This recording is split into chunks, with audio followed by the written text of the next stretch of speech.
महादेव। क्या आप जानते हैं कि लंका का राजा रावण इतना शक्तिशाली क्यों था? आखिर कौन सी तपस्या की उसने कि वो इतने शक्तिशाली बन गए?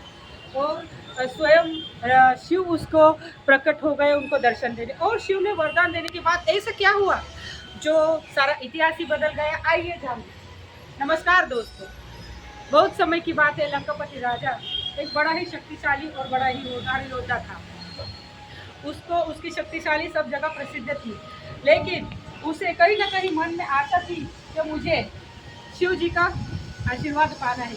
इस आशीर्वाद पाने के लिए उसने बड़ा ही कठोर तप किया और उसकी इच्छा के अनुसार वो हिमालय चला गया। हिमालय चले जाने के बाद उसने बहुत से श्रम किए, दिन बीतते गए, हफ्ते महीने बीतते गए, लेकिन शिव जी प्रकट नहीं हुए।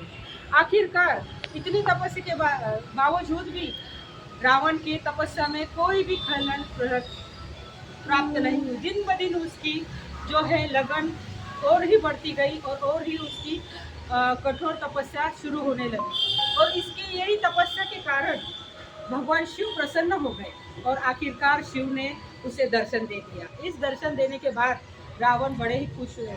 शिव जी ने कहा कि मांगो, बस तुम्हें क्या मांगना चाहते हो?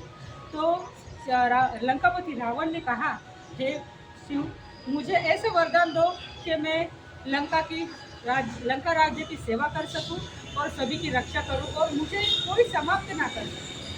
शिव जी ने उन्हें वैसा वरदान दिया और वो वरदान प्राप्त करके लंकापति रावण खुशी खुशी अयोध्या लौटे। अयोध्या लौटने के बाद दोस्तों, कुछ दिनों के बाद सभी जगह प्रसिद्धि हो गई कि रावण को शिव जी का आशीर्वाद प्राप्त हुआ है।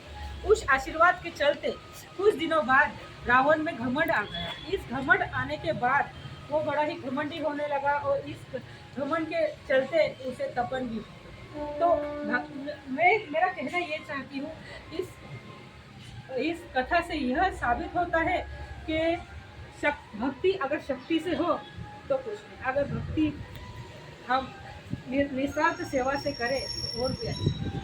दोस्तों, ये कहानी आपको कैसी लगी और आपको ज़रा भी पसंद हुई तो अपने विचार ज़रूर प्रकट करें। बोलो हर हर महादेव।